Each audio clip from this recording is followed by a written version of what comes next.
I'm here to talk about success, right?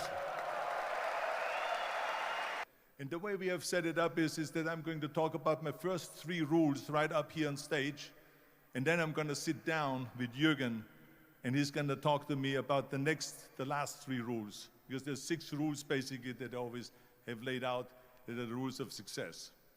Now let me get right away to the first rule of success. The first rule of success is to have a vision. You see, if you don't have a vision of where you go, and if you don't have a goal where you go, you drift around and you never end up anywhere. It's like you can have the best ship in the world, you can have the best airplane in the world. If the pilot or the captain doesn't know where to go, it would just drift around. It would not end up anywhere, or most likely in the wrong place. So I was very fortunate that I stumbled onto my vision. I mean, as you know, I was born in 1947 in Austria after the Second World War. And I didn't really like Austria when I grew up. I couldn't wait to get out of there. I couldn't see myself becoming a farmer or a worker in a factory or anything like that, even though my parents wanted me to stay there and have a normal life. My father wanted me to become a police officer like he was. My mother wanted me just to stay there and marry a girl with the name of Heidi, hopefully, and have a bunch of kids and run around like the Van Trapp family in The Sound of Music. But that was their vision, not mine. My vision was totally different. I felt that I was born for something special, for something unique, for something big. So I was searching. Then one day I went to school. I remember I was 11 years old, and they showed a documentary about America.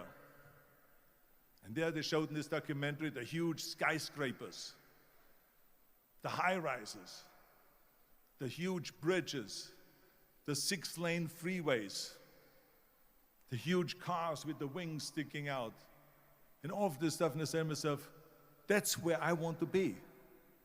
I don't want to be around here with these little farmhouses and these little buildings, and everything is old.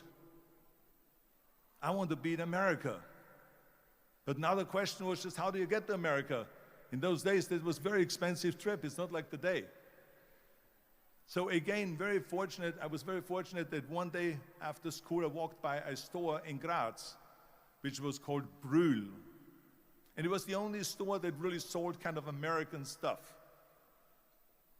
So one day, they had jeans there, American jeans. And then they had the pool walker. And then they had an expander, and some barbells and some dumbbells and an exercise bench in a window. So I went inside and I looked around and I looked at this stuff, and then I saw a magazine. I saw a bodybuilding magazine that had Reg Park on the cover. Reg Park was then a 3-time Mr. Universe. And I saw him on the big screen as Hercules. And on the cover it said, how Reg Park, Mr. Universe, became the Hercules star. That's what the cover story was all about. So I looked at the cover and I said to myself, I got to get this magazine. So I bought the magazine, I took it home and I read it over and over from the front page to the back. It had everything in there, how he trained, how he was working out in Leeds, England, in a factory town, how he worked out every day for 3-4 hours and became the strongest man of Europe, and how he won Mr. Europe and Mr. Great Britain, and then eventually Mr. Universe. And how he won the 2nd Mr. Universe and the 3rd Mr. Universe. And how he was discovered to play the starring role in Hercules. I read that and I said to myself, wow, this is the blueprint for my life. This is exactly what I want to do. I want to become a bodybuilding champion just like Reg Park. I want to get into movies just like Reg Park. And I want to make millions of dollars and be rich and famous just like Reg Park.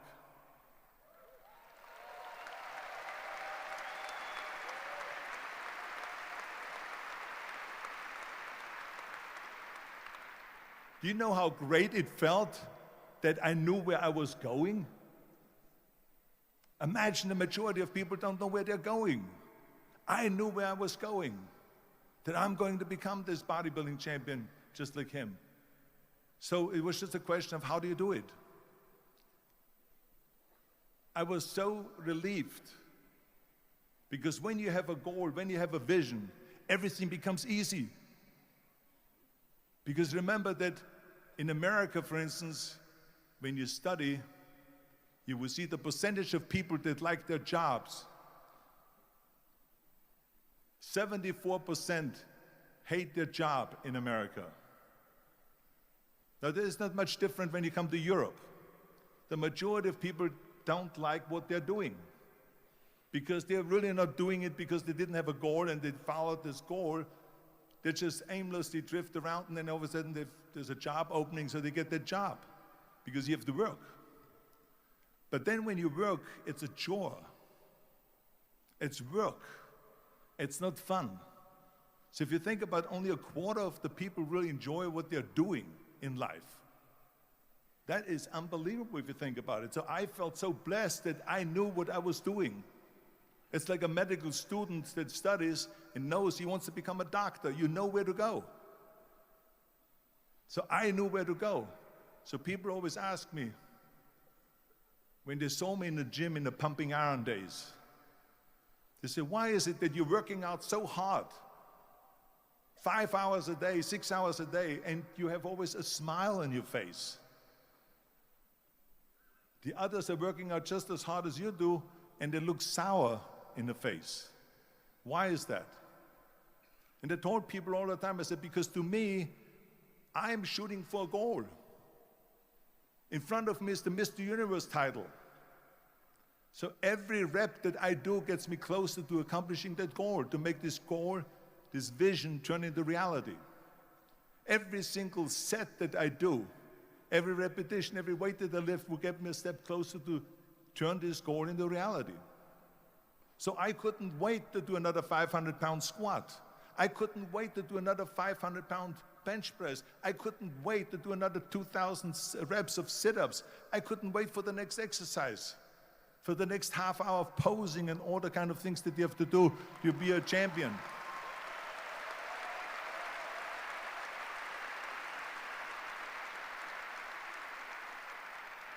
I felt so great knowing where I was going, and I tell you, it worked. I mean, think about it. And I was just not visualizing just my exercise, but I was really lifting the trophy over my head. That's what I was thinking about. And with the age of 20, I went to London and I won the Mr. Universe contest as the youngest Mr. Universe ever. And it was because I had a goal.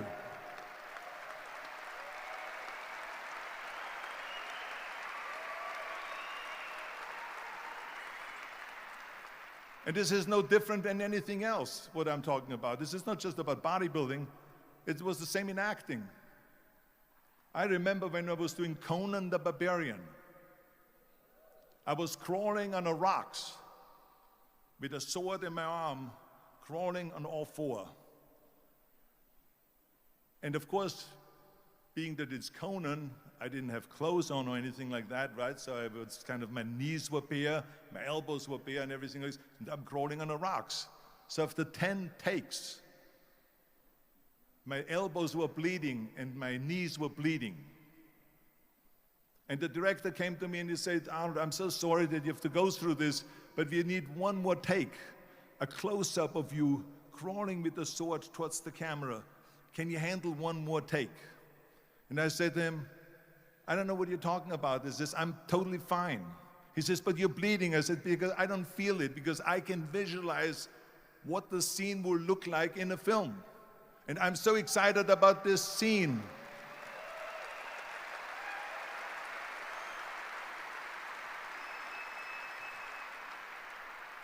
I was visualizing crawling up behind Thulsa Doom, which was played by James Earl Jones. Crawling up behind Thulsa Doom with the sword slowly, and then rising up behind him and whack, cutting his head off. And the head spins in the air slowly with blood all over the place. and slowly falls down the steps and rolls down the steps. And his body slowly falls sideways. That was what I was visualizing, and that was very important because he, in the movie, killed my parents, killed Conan's parents. And that was revenge. And he always said that flesh is stronger than steel. And I wanted to prove to him that no, steel is stronger than flesh. And so I had this in my mind. And so this is why it didn't matter if I had to do another 50 takes or 100 takes, no matter how much I bleed on my elbows or my knees.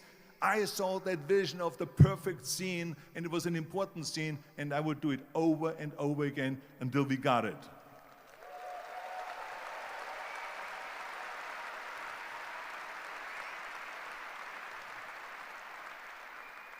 And the same thing is also in politics.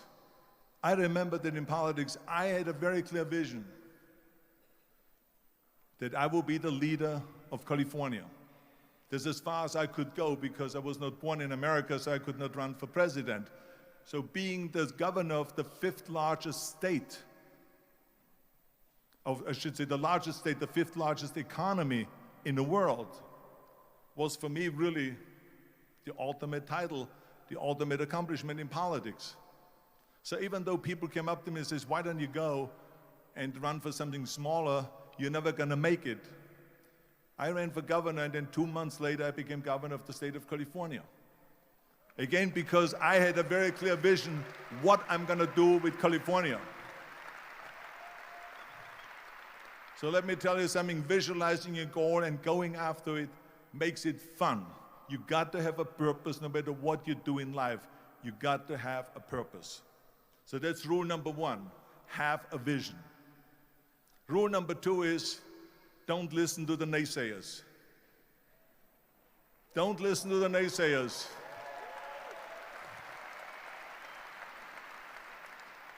Everything I ever did, the thing that I heard out of people's mouth was, that's impossible. That can't be done. Or no. I remember when I wanted to be a bodybuilding champion, including my parents and everyone else around me, said, this is impossible. Why don't you become a ski champion? That's what they do in Austria. Or a bicycle champion, or do some track and field.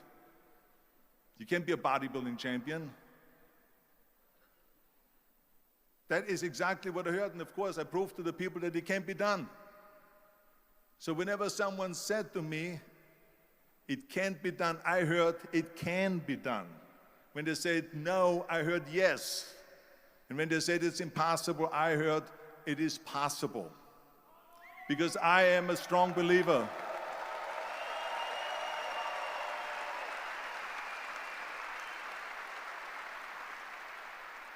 I'm a strong believer of what Nelson Mandela said, that everything is always impossible until someone does it. Well, I'm going to be the one, I said to myself, I'm going to do it and I'm going to show it to them. Maybe it has never been done before. That's perfectly fine with me. But I'm going to do it. And I did not listen to the naysayers.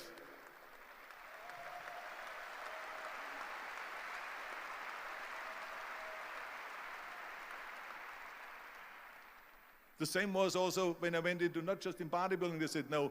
When I wanted to come to America, when I wanted to go to America, they said it's impossible. There's no money that you have to fly even over there. You have no money when you go over there to live with. And what do you think, they're going to wait for you? They have plenty of big bodybuilders over there. It was all no, no, and it can't be done, it's impossible. And I remember then that the same thing happened also when I went into the show business. Can you imagine, I was now a bodybuilder, I weighed 250 pounds, I was Mr. Olympia 6 times, I was Mr. Universe 5 times, and Mr. World and Mr. International. I won 13 World Bodybuilding Championships altogether, and now I said to the agent, the Hollywood agent, I want to get into movies. He said, that's funny, Arnold. I asked a studio executive, I say, I want to get into movies. I want to be a leading man. He started laughing. So they all say it's impossible. I said, why is it impossible? He says, because look at how big you are. You weigh 250 pounds. Hercules bodies and muscular bodies were in 20 years ago. 20 years ago, they did Machista and they did all these Samson movies and Hercules movies and stuff like that, but not anymore. Arnold, this is the 70s. Do you know the sex symbols today? It's Al Pacino. He weighs 150 pounds. It's Dustin Hoffman. He weighs 146 pounds. And guess who else is a sex symbol? Woody Allen. So imagine they're telling me now that those are the new sex symbols. So do you ever forget about it? And then they told me, says, and your accent, even if you reduce all your body weight and everything and have a normal body, your accent. I said, your accent, I mean, it will go give people goosebumps. With the German accent, it will get people the creeps. They will get scared. He says, no one in Hollywood ever has become a leading man that had an accent. Doesn't happen. People in America want to hear their actors talk like John Wayne, or like Burt Reynolds, or like Clint Eastwood. Not like someone on Hogan's Heroes or something like that, some Nazi movie. That's the kind of stuff that they heard. They said, no, you see, it's impossible. And plus your name who can pronounce Schwarzen Schnitzel or something like that. No one can pronounce that, so forget about it, Arnold. This is the kind of thing that I heard. Imagine, you go from studio executive to studio executive, from agent to agent, from manager to manager, and they all said exactly the same thing. Now that's very encouraging, isn't it? But you know something? I didn't give a shit. I didn't.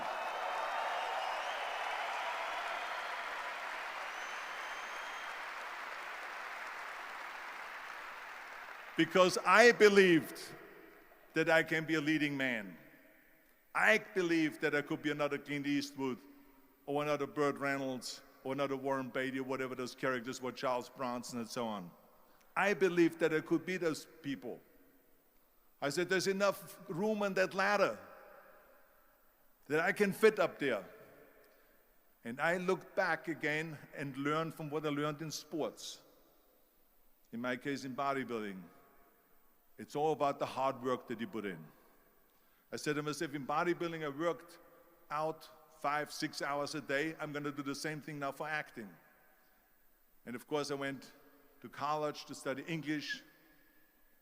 I studied voice, accent removal, acting classes, and all of this stuff, all day long. I worked and I worked and I worked. And within a short period of time, I made one movie called Hercules in New York, which of course went right into the toilet.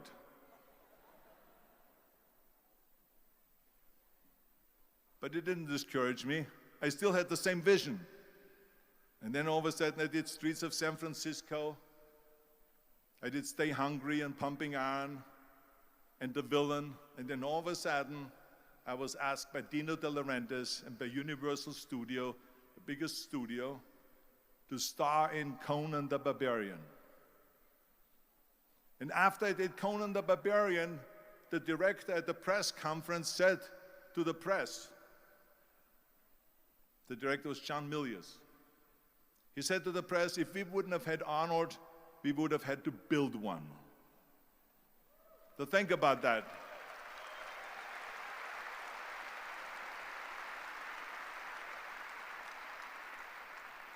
The very body that they said can never be sold because the time is wrong.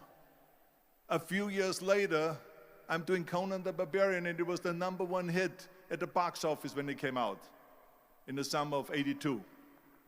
Think about that. And the director says, if we wouldn't have had his body, we would have had to build one. So all of a sudden, my body became an asset, not a liability. And the same thing was with Terminator. After we were finished filming Terminator, Jim Cameron said to the press, if Arnold wouldn't have had that accent and talked like a machine, I think the movie wouldn't have worked. So think about that. The body and the accent that they attacked was an asset.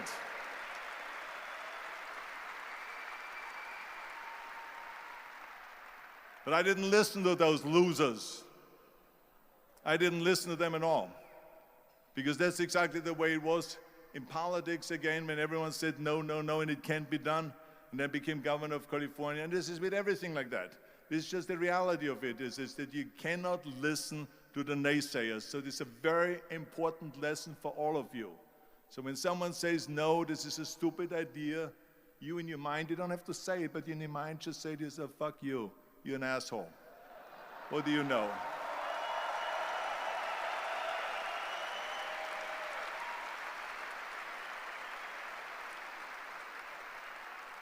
If I would have listened to the naysayers, from bodybuilding to show business to politics, I would not be standing here today talking to you. I would be in Austria in the Alps yodeling. That's right. I would be in Austria still left yodeling. That's what I would be doing, exactly.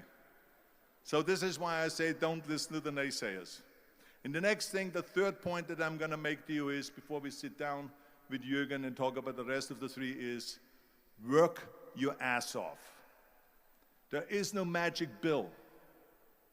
There is no magic out there.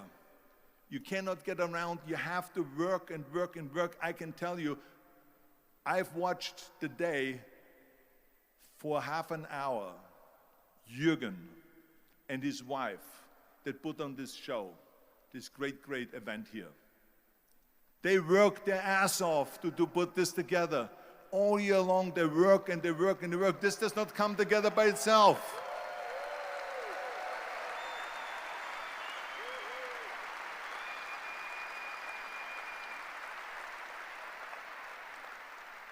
For half an hour, they were running around and making phone calls and doing this and that and talking to their aides and make sure this is happening, make sure there's the water out there.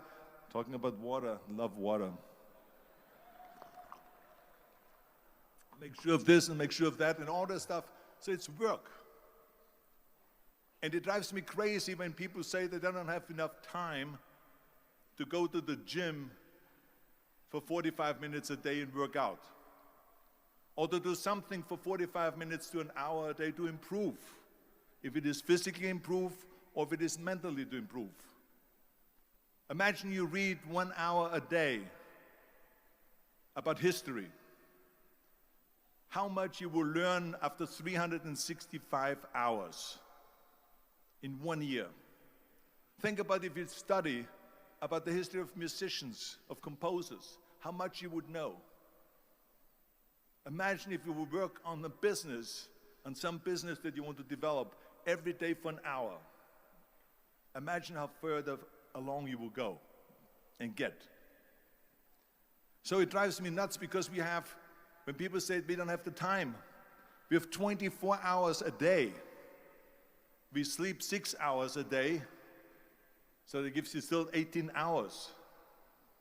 Now there's someone shaking their head out here in front. They say probably, I don't sleep 6 hours, I sleep 8 hours, right? Or just sleep faster.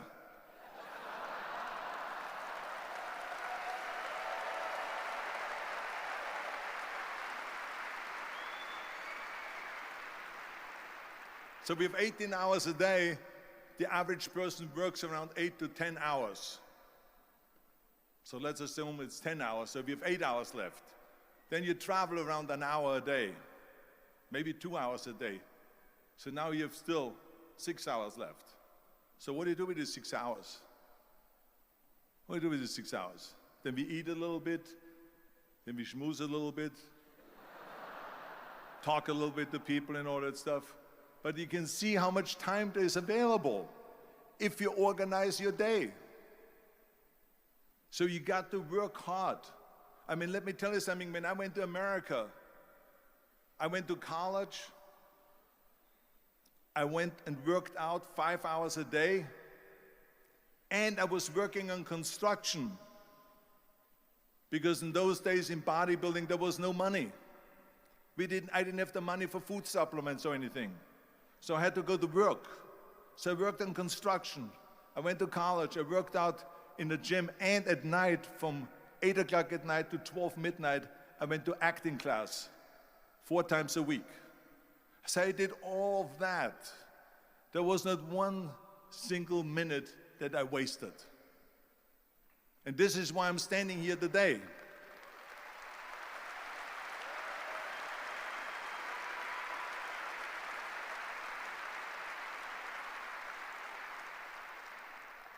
I became very friendly with Muhammad Ali in the 70s.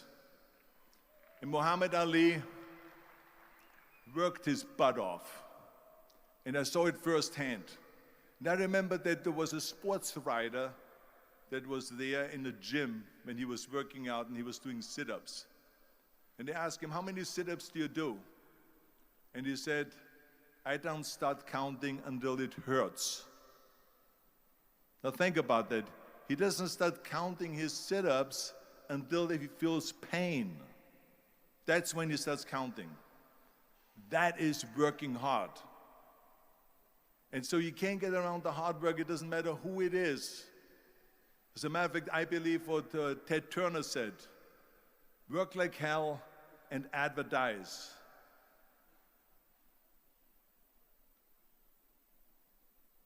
You get it?